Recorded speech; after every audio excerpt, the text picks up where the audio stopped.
Late Latif बहन जी। नमस्कार, आपके साथ मैं अतुल अग्रवाल हूं। कभी मायावती जी का कैमरों के सामने आना भी दुर्लभ होता था, लेकिन समय ने करवट ली। बहन जी सिंहासन से उतर गईं या उतार दी गईं। अब जब तब कैमरों के सामने पाई जाती हैं, कैमरे को बुलाती हैं। पहले कैमरों की उपेक्षा करती थी। पार्टी के हित और वोट स्वार्थ की भावना से अलग मायावती सामाजिक और देश के दूसरे मुद्दों पर बोलने में हिचकती हैं या फिर देर सवेर टिप्पणी करके एहसान लादती हैं। शायद वोट बिचकने का डर सताता है। हालांकि ये उनकी अभिव्यक्ति की स्वतंत्रता है। उनको अधिकार है बयान दें या ना दें, देश के मुद्दों पर बोलें या ना बोलें, लेकिन समाज की नेता होने के चलते समाज से सुख दुख, हानि और लाभ से कुछ सरोकार तो उनका जरूरी है। इसीलिए बहन जी आज बोध गया पहुंची और बोध गया में उन्होंने यूपी सरकार को तो लताड़ा ही, लेकिन बिहार सरकार जिसका मुद्दा था और केंद्र सरकार जिसका मुद्दा न होते हुए भी बहन जी ने मुद्दा बनाया और जो सामने आया उसकी जम के खबर ली। माया की देखो अजब है माया, छुआ भर वोट देखकर मन ललचाया, तेज चल पड़ी माया की काया, लेकिन पीड़ितों से हर बार मुंह फिराया। वहरी बहन जी, वहरी तुम्हारी माया, लेट लतीफ बहन जी। मायावती की पुरानी रणनीति है कि वो सिर्फ उन्हीं मुद्दों पर तत्काल जुबान खोलती हैं जिनका सीधा असर उनके वोट बैंक पर पड़ता है। बाकी मुद्दे तो मुद्दे हैं, समय के साथ आते हैं और चले जाते हैं। मायावती जी को फर्क नहीं पड़ता, लेकिन देश हित के दूसरे मुद्दों पर प्रतिक्रिया देने में वो कंजूसी करती आई हैं। लेकिन कभी कैमरों से परहेज करने वाली मायावती अपनी सुविधा के मुताबिक कैमरों के सामने अवतरित हो जाती हैं। इस बार वो बोध गया में कैमरों के सामने अवतरित हुई। हमारी पार्टी ने मजबूरी में प्रदेश में यहाँ की जनता के हित में दिनांक 19 अप्रैल सन 2013 को उत्तर प्रदेश के महामहिम श्री राजपाल जी से मिलकर उन्हें लिखित में एक ज्ञापन दिया था, जिसमें उनसे यह अनुरोध किया गया था कि संविधान के अनुच्छेद 356 के अंतर्गत आप माननीय राष्ट्रपति महोदय को अविलंब इन सब हालातों से अवगत कराते हुए अपनी आख्या प्रेषित कर यहां उत्तर प्रदेश में तत्काल राष्ट्रपति शासन लगाने की सिफारिश करें। बहन कुमारी मायावती जी को सूबे में राष्ट्रपति शासन लगवाने का जितना बढ़िया ज्ञान है उतना किसी और विरोधी दल के नेता को नहीं। वो और बात है कि ज्ञान की ये गंगा सामने रखे पोथे से फूटती है। मन में टीस लाल किले पर तिरंगा फहराने की है, हसरत हस्तिनापुर की सत्ता हथियाने की है। इसीलिए वोट बैंक को छोड़कर देश की दूसरी हलचलों पर जुबान डुलाने का मन नहीं करता। बिजली, पानी, सड़क, इन 3 मुद्दों को लेकर कभी आपने बसपा को प्रदर्शन करते देखा क्या? केवल चुनावी गणित और सियासी पैंतरेबाजी कैसे हो, सियासी गुलागड़ित कैसे किया जाए, उसी जुगत में लगे हुए कभी भाईचारा कमेटियों का सम्मेलन, कभी जाति सम्मेलन। बसपा का कोई सिद्धांत नहीं है। बसपा का सिद्धांत अगर है तो सिर्फ इन प्रकार सत्ता प्राप्ति है। और जहां तक बोध गया की बात है, राष्ट्रीय मुद्दे तो कभी उनके राजनीतिक एजेंडे में रहे ही नहीं। देश के मुद्दों पर माया मैडम का मोह कम ही दिखा। चाहे आतंकवादी हमलों का मामला हो, चाहे उत्तराखंड आपदा का मामला, चाहे चीन के अतिक्रमण का मामला हो, चाहे सचान की मौत का मामला, चाहे क्रिकेट फिक्सिंग का मामला। देर सबेर अगर शब्द खर्च हुए भी तो ये खर्चा मैडम के सिपह सलारों ने किया, लेकिन माया ने जामे को जहमत नहीं दी, और दी भी तो देर सबेर। माया बोध गया पहुंची, सियासत का तकाजा था और बहन जी सियासत की सरहदें पहचानती हैं, इसीलिए राज्य और केंद्र दोनों को जमकर लपेटा।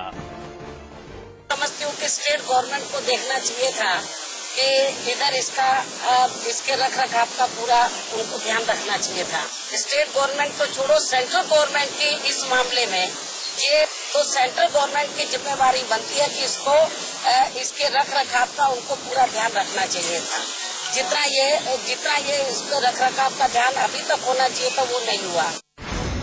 मछली की आंख की तरह निशाना सत्ता के सिंहासन पर है, इसीलिए बहन जी ने अपने शब्दों को सरहदों में बांध दिया है।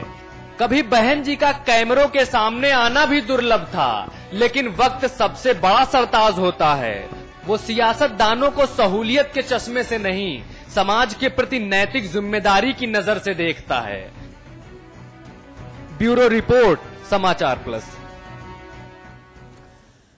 अमिताभ अग्निहोत्री जी हमारे प्रबंध संपादक हमारे साथ हैं। कुछ देर बाद तमाम दूसरे मेहमान भी हमारे साथ जुड़ेंगे। अमिताभ जी, क्या कहेंगे? ये मायावती जी जो हैं, ये अपनी सुविधा के मुताबिक वक्त चुनती हैं, सुविधा के मुताबिक मुद्दा चुनती हैं। बोध गया में जो बम धमाके हुए वो आज या कल तो परसों हुए नहीं, उनको भी एक अच्छा खासा वक्त बीत गया है। इतने वक्त बाद मायावती जी आज वहां पहुंची, क्या किसी पंडित से अपनी कुंडली दिखवाकर, मुहूर्त निकलवाकर वहां पहुंची? हालांकि पंडितों के विरोध में रहती हैं हमेशा, वो पंडितों के विरोध में रहती हैं, लेकिन मुहूर्त को मानती हैं व्यक्तिगत तौर पर। ये मेरा देखा हुआ है जी। देखिए, ये सब जो राजनीतिक शैली है, हाँ, जो विधा है, हाँ, मायावती जी ने जो डेवलप की अपनी, वो काशीराम जी से उन्होंने सीखी और उधार ली। काशीराम जी भी ऐसे ही अलमस्त किस्म के राजनेता थे। दुनिया जहान में कितनी भी बड़ी घटना घट जाए वो उस पर दिमाग नहीं लगाते थे, कतई नहीं लगाते थे। वो केवल और केवल उतनी ही बातों में दिमाग लगाते थे जिन बातों से उनका वोट बढ़ और घटने की संभावना हो। इसके अलावा वो नहीं दिमाग लगाते थे। अमेरिका में ओबामा युग आ जाए, ये काशीराम जी के लिए प्रतिक्रिया का विषय, सोचने का विषय नहीं होता था। पाकिस्तान ने क्या किया उनका विषय कभी नहीं रहता था। अफगानिस्तान में क्या हो रहा उनको मतलब नहीं। तमिलनाडु में कौन सा कावेरी विवाद है इससे उनका कोई ताल्लुक नहीं। ऐसे वही शैली एग्जैक्टली मायावती जी ने आत्मसात कर ली। आप देखिए, सुप्रीम कोर्ट के तमाम बड़े बड़े फैसले आते हैं जिन पर पूरे देश में एक बहस चलती है, सोशल मीडिया से लेकर पॉलिटिकल फ्रंट्स पर, सब पर मायावती जी मौन रहती है। मायावती, उत्तराखंड में इतनी बड़ी त्रासदी हो गई, उत्तराखंड में उनकी पार्टी चुनाव भी लड़ती है, 3 एमएलए भी है, एक मंत्री भी है उनकी पार्टी का उत्तराखंड सरकार में। लेकिन आपने देखा बहन जी कहीं क्या में गई? नहीं। बहन जी ने कोई वक्तव्य जारी किया? मेरे संज्ञान में नहीं आया। ऐसे में दसियों बड़े उदाहरण गिना सकता हूं जो बड़े सार्वजनिक सरोकार के मसले थे जिन पर बहन जी नहीं बोली। बहन जी हाई कोर्ट के उस फैसले पर तो बोली जिसने कहा कि जात की रैली बंद करो, लेकिन बहन जी सुप्रीम कोर्ट के उस निर्णय पर नहीं बोली जिस निर्णय पर पूरे देश में वाहवाही हुई। सुप्रीम कोर्ट को पूरे देश ने सलाम किया। बहन जी उस निर्णय पर नहीं गई जिसमें सुप्रीम कोर्ट ने कहा कि भाई 2 साल या उससे अधिक की सजा अगर आपको हो गई तो आप चुनाव नहीं लड़ पाएंगे, आप अगर हिरासत में है तो, और अगर सदन में है तो आपकी सदस्यता निलंबित हो जाएगी। बहन जी के लिए विषय नहीं, उन्होंने कहा छोड़ो इसको भी जाने दो। तो मायावती केवल और केवल अपने वोट बैंक तक सेंट्रिक रहती हैं। इसके आगे शायद मुझे लगता है उनको लगता है ये वेस्टेज ऑफ एनर्जी हो जाएगी। लेकिन गलती वो कई बार मुझे लगता है रणनीति के स्तर पर तब कर जाती हैं। बोध गया में उनको पहले जाना चाहिए था। अगर वोट की दृष्टि से भी देखेंगे अतुल जी, तो उनको मनमोहन सिंह और सोनिया गांधी और सुशील शिंदे और राजनाथ सिंह, अरुण जेटली, इन लोगों के जाने से पहले जाना चाहिए था। यह मुद्दा उनके वोट से जुड़ता है जी। अंबेडकर साहब ने दीक्षा भूमि में बौद्ध धर्म स्वीकार किया था। तो ये कम से कम यहां मेरी समझ ये कहती है कि मायावती जी को ये काम पहले करना। चलिए, कुछ खास मेहमान जुड़ गए हमारे साथ। रविदास मल्होत्रा जी हैं, आप सत्तारूढ़ समाजवादी पार्टी की नुमाइंदगी कर रहे हैं। आबिद हुसैन साहब हैं, आप वरिष्ठ नेता हैं कांग्रेस के। और बहुजन समाज पार्टी की तरफ से हमारे साथ डॉक्टर अजीज खान साहब हैं। आप पहली बार हमारे स्टूडियो में आए हैं, इसलिए आपका खान साहब विशेष खैर मकदम करूंगा मैं। ये बताइए, ये किस पंडित से मुहूर्त निकलवाया था बहन जी ने? भाई बड़ा देर का टाइम दिया, बहुत विलंब का टाइम दिया उन्होंने। हालांकि मुझे लगता है कि उनको केवल 2 ही पंडित पसंद आते हैं, एक सतीश चंद्र मिश्रा साहब और एक वो पंडित जिसने कुंडली देखी होगी। नहीं, ऐसा नहीं है जी। और वक्त निर्धारित था और निर्धारित वक्त पर बहन जी वहां पर गई। हाँ। और ऐसा कुछ नहीं है। कैसा है खान साहब जी? फिर कैसा है वो भी बता दीजिए।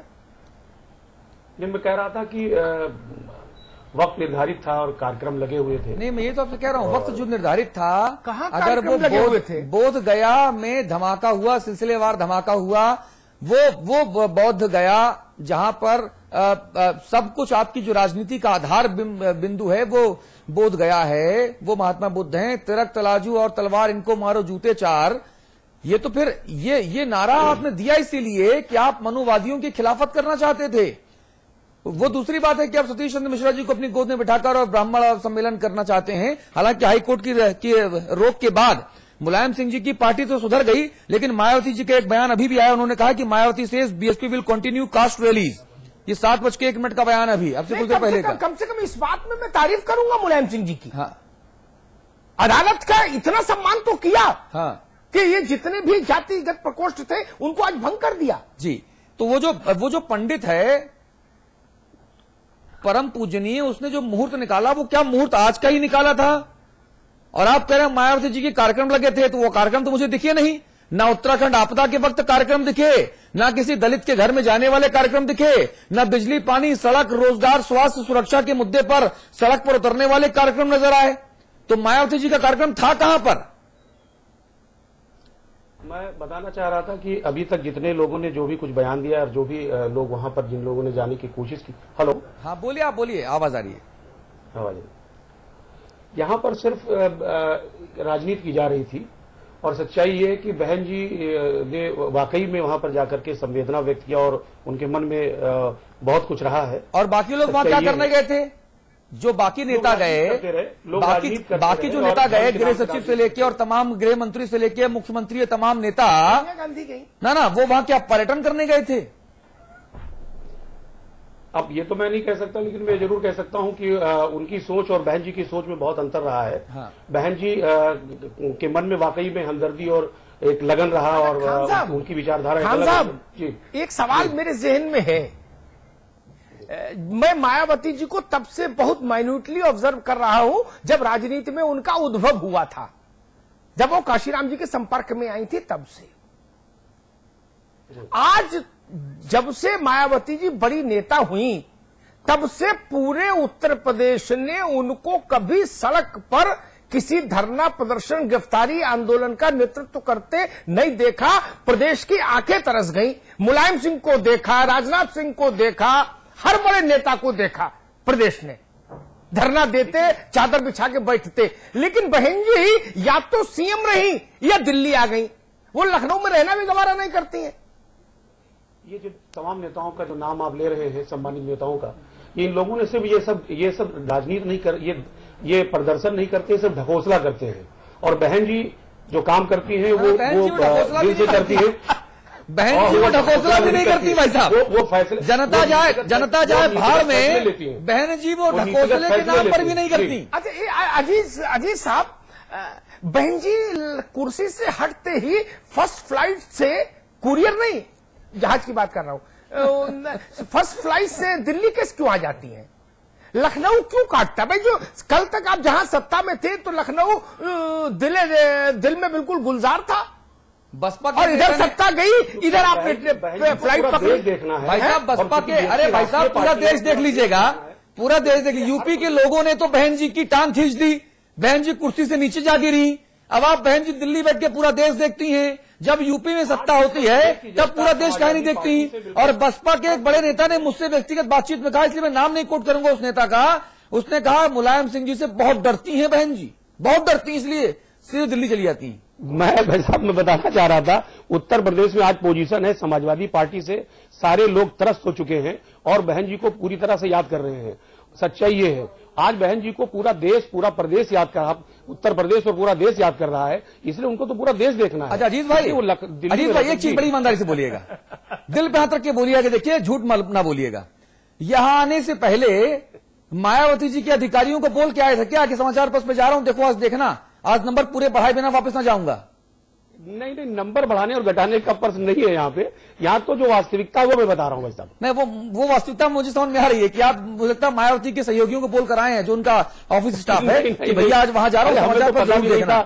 हमें तो पता ही नहीं था, मुझे तो अचानक बुला लिया गया जी। लेकिन रविदास मेहता जी, आपका आभार आप आए। नहीं डॉक्टर खान, आप हमारे स्टूडियोज में आए, हम चाहते हैं आप लगातार हमारे स्टूडियोज में आते रहें, क्योंकि समाचार प्लस पर बिग बुलेटिन जो हमारा फ्लैगशिप शो है, ये हमारी परंपरा है, ये हमारी चर्चा की शैली है कि बाकी चैनलों की तरह